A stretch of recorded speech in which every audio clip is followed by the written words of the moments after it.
لو بتقضوا الاجازه قاعدين على الموبايل معظم الوقت وحاسين بالملل وفي الاخر تستوعبوا ان اليوم خلص ولا حاجه، فالفيديو ده ليكم. النهارده هقول لكم على 10 حاجات تعملوها عشان تتخلصوا من ملل الاجازه. لو كنتوا مهتمين بمحتوى الفيديو كملوه للاخر واعملوا لايك لو عجبكم الفيديو، كمان اعملوا سبسكرايب لو عجبكم محتوى القناه. وبس يلا بينا نبدا الفيديو. اول حاجه صنع اكسسوارات، والحاجه دي ممتعه جدا لانك بتعملي لنفسك اكسسوارات من صنع ايدك تناسب مع ذوقك انتي، خواتم، سلاسل، اساور. فالموضوع حرفيا بيبقى سهل جدا. في صور كتير قوي على بنترست لاشكال مختلفه من الاكسسوارات بالخرز، ممكن تعملي لنفسك اكسسوارات او لصديقتك كمان، فالموضوع بيبقى لطيف قوي. تاني حاجه تغيير ديكور الغرفه وصنع ديكور للغرفه. لما تغيري ديكور الغرفه ده بيدي طاقه ايجابيه كبيره جدا، لان ده بيخليكي تحسي ان في تغيير حلو حصل في يومك حتى لو كان بسيط. وانك تعملي لنفسك ديكور لغرفتك دي بحسها من افضل الحاجات اللي احنا ممكن نعملها واحنا حاسين بالملل. ممكن نعمل ديكور من الخشب، الكرتون، الورق، او اي ماتيريال متوفره عندنا ممكن نعمل منها ديكور للغرفه، وبجد في الاخر بتدي لمسه حلوه قوي للاوضه. تالت حاجه جربي لفات طرح جديده. حلو قوي انك تغيري من ستايلك عموما وتغيري كمان من لفات الحجاب بتاعتك المعتاده، وتلاقي لفات حجاب جديده وفي نفس الوقت تناسب مع شكل وشك. ده بيخليكي تحسي ان في تغيير حلو قوي حاصل للاوتفيت بتاعك. كمان ممكن تكتشفي لفه طرحه جديده وتحبيها اكتر من الاولى. في صور وفيديوهات كتيره قوي على بنترست للفات طرح مختلفه،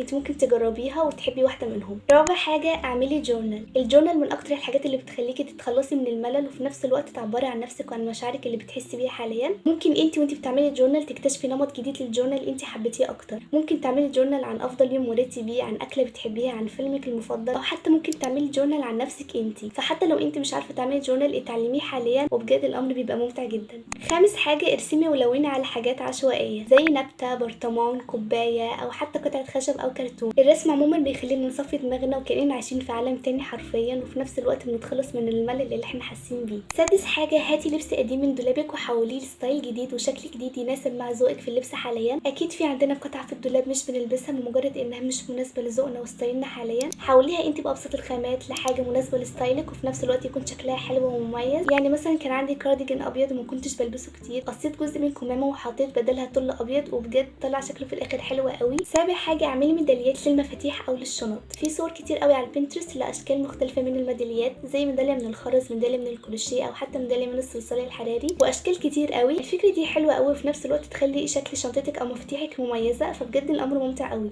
تامن حاجه لو انت بتحبي القراءه اعملي فواصل كتب وارسمي عليها كل حاجه انت بتحبي ترسميها. ممكن تعملي فواصل كتب من الورق وترسمي عليه، او ممكن تعملي فواصل كتب من الكروشيه. ولو ما كنتيش من محبين القراءه ممكن تعملي ستيكرز وتلزقيها على الحيطه او في النوت بوك بتاعتك او في الدولاب بتاعك. بجد الستيكرز بتبقى شكلها حلو قوي، واصلا الفكره كلها ذات نفسها ممتعه انك تعملي ستيكرز وتلونيها، فبجد الامر بيبقى مسلي ممتع قوي. تاسع حاجه اتعلمي مهاره جديده زي الرسم، الكروشيه، التريكو، او حتى تعلمي لغه جديده. ممكن حاجه من الحاجات دي تفيدك بعد كده، وحلوه قوي ان احنا يكون عندنا مهاره جنب تخصصنا الاساسي سواء كان في الدراسه او في الشغل. انا حاليا حابه اني اتعلم التريكو جنب الكروشيه، وبجد الامر ممتع ومسلي قوي. واخر حاجه هو انك تخرجي حتى لو هتتمشي بس، مش لازم تخرجي في مطعم او كافيه او في مكان كبير. ممكن انك تخرجي عادي تتمشي في الشوارع اللي انت بتحبيها، او تتمشي على النيل وتجيبي سناك من السناكس اللي انت بتحبيها. ده هيفيدنا نفسيا اللي احنا غيرنا روتين يومنا وشمينا هواء، وفي نفس الوقت هيفيدنا جسمانيا اللي احنا بنحرك جسمنا بدل القعده الطويله اللي احنا قاعدينها على الموبايل. وبس كده عرضت عليكم 10 حاجات بسيطه ممكن تعملوها وانتوا حاسين بالملل. اتمنى يكون الفيديو عجبكم، كمان تكونوا استفدتوا منه. لو عجبكم ما تنسوش تعملوا لايك. وبس بحبكم جدا واشوفكم في الفيديو الجاي ان شاء الله. باي باي.